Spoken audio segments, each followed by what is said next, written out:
The mission of the Toonseum is to celebrate the art of cartooning. Their goal is to promote a deeper appreciation of the cartoonists and their work through hands-on workshops, community outreach, cartoon-oriented educational programming, and exhibitions of original cartoon art. Pittsburgh has been known for years as a comic book city, and this museum, with its unique collection and timely, well-curated exhibits, has drawn visitors from all over the world. The ticketing process at the Toonseum is clear and user-friendly, made even better by the museum's helpful staff. The ticketing desk is located immediately in front of the entrance and is clearly marked. A television screen above the desk indicates pricing, as well as current exhibitions and upcoming events. Admission prices are suggested at $5 for adults and seniors, $1 for children 6 years and older, and free for children under 5.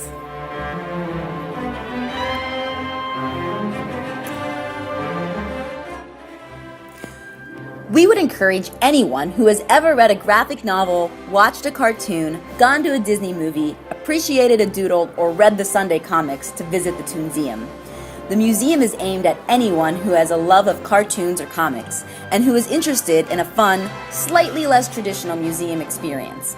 Because of the lighthearted nature of the majority of the material presented, the museum is family-friendly and would appeal to children of all ages. However, because this museum is presenting works that are non-museum traditional fare, we would suggest that visitors keep an open mind. The Toonseum is a great experience if you are open to it.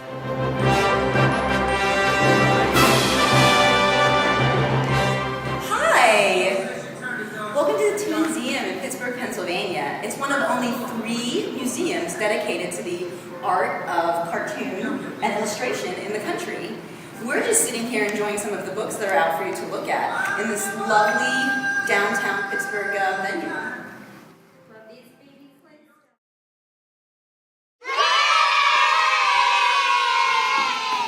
This is an original production sketch from Ernie the Dinosaur, which debuted in 1914. It's by Winsor McCay. Winsor McCay was best known at the time as a comic strip artist, as the creator of Little Nemo. And then he created animation based on his vaudeville routines. So he'd step out on stage, and there would be a blank screen, curtains would open up, and he'd say, "Ladies and gentlemen, I'm about to bring a dinosaur back to life." And he'd say, "Gertie, please step out of your cave," and Gertie would walk out on stage. You have to put this into perspective that this is in an era which, film is new. Animation had never been seen, and the idea of a dinosaur stepping out seemed very real. It would be like if you've never seen a film in your life, and the first film you see is Avatar. This desk is from Walt Disney's first studio in California, the Hyperion Studios. It was owned by an animator by the name of Paul Satterfield. Paul Satterfield was a director of the Rite of Spring sequence of Fantasia, worked on Bambi and many others. And when Walt had moved the studios, basically told all the animators, saying, "Good news and bad news. Bad news is you're fired. Good news, you can keep your desk." Thankfully for us, Paul Satterfield kept his desk and he traveled with him from studio to studio. And then when he passed away, there was a young girl who had worked next to him in his final years. And he said, "Do me a favor, make sure this desk always remains in use." And so we were the only museum who said,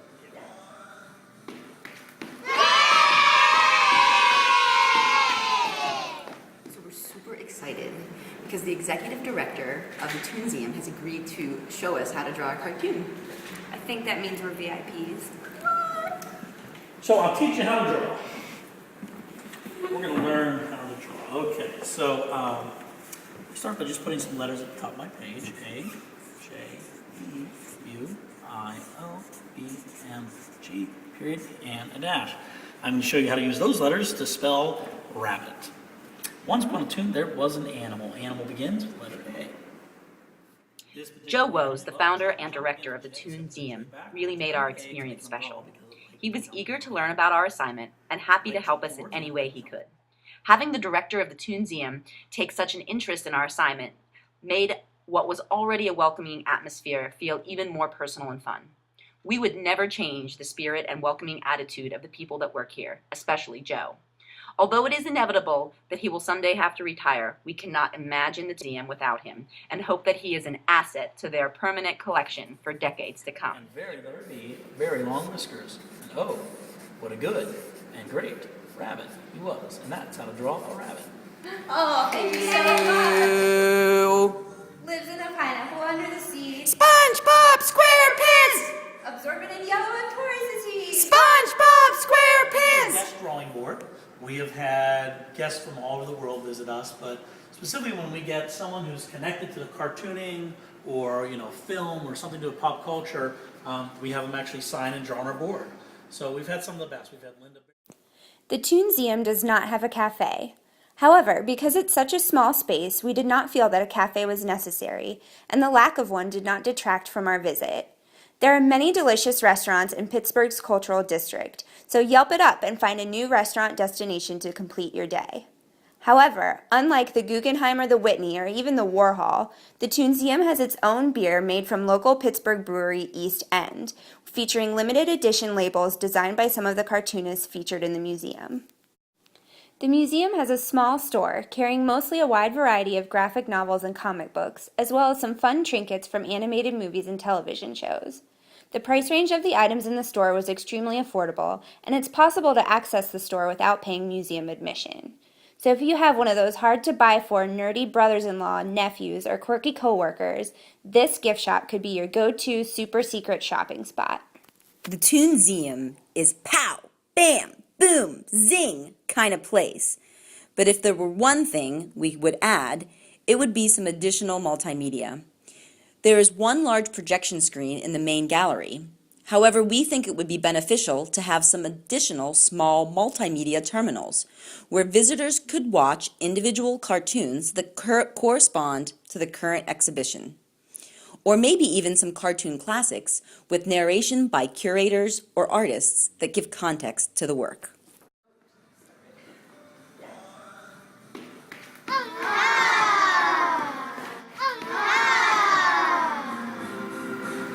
I've really enjoyed our time here at the Toonseum today. What I liked about it is that it's only $5. It's not so big that it's overwhelming. You can really take some time and stand and look at a photo. But at the same time, if you're here visiting Pittsburgh just for a few hours, you could go through the entire museum and really get an appreciation for this art form.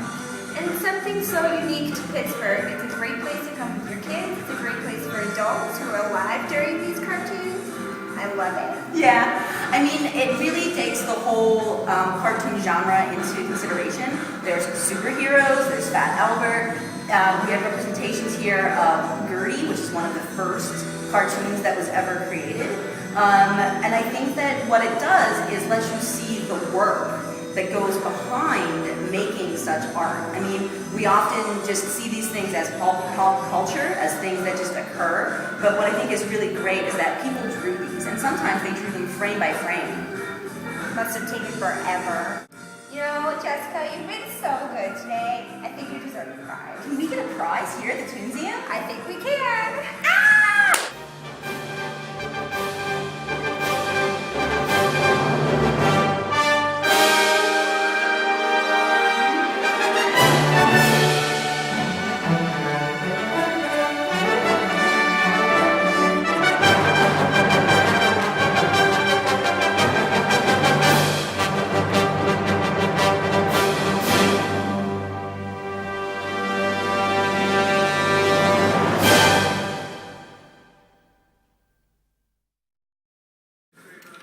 We have an awesome camera videographer helping us today, camera person, and we think that we're going to pay you with a prize.